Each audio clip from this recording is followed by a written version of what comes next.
Paul will face the 58-year-old heavyweight in a professional boxing match this Friday in Arlington, Texas. Tyson is returning to professional boxing after 19 years away. Paul, the YouTuber, is looking to build on his record of 10-1. The fight will be live streamed on Netflix. Host and co-host of Matt Cauz, the podcast. Growing up as a sports fan, boxing was certainly popular, but it's gone down over the last 20 years, really since the peak years of Mike Tyson. But I think we're all curious, one, because Jake Paul is a great villain. A lot of people don't like the manufactured celebrity of him. He's a YouTuber, influencer. As Mike Tyson said, he's not really a natural-born killer. He's a manufactured one. And there's a lot of people that want to see Jake Paul getting knocked out and knocked out early by Mike Tyson. So, yeah, I am fascinated by this fight. It's free for anyone who has Netflix. It's not on at like 11:30 at night like most boxing matches are, which is way too late. So that's good for everyone in the North American time zone. So, yeah, I'm certainly interested in seeing what happens. What do you think? Okay, so with it now, I mean, Tyson's 58, and Paul's gone up to, he boxes between 185 and 2, and he's at like 220 for this.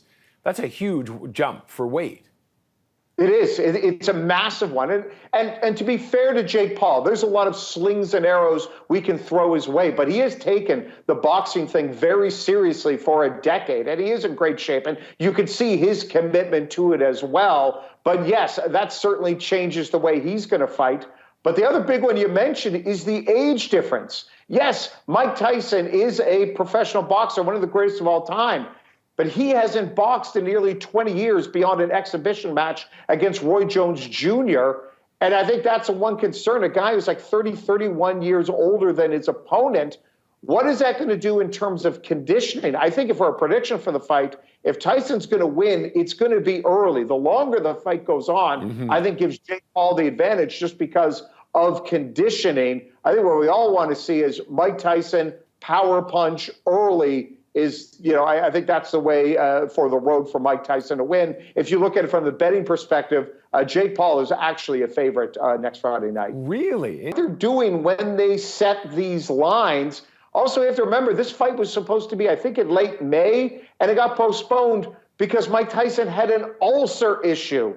So we look at the age, or we forget about the age. We look at him there. We look at him there on the screen, and we see the training videos, and it makes us think of like the late 80s, mid 90s, late 90s.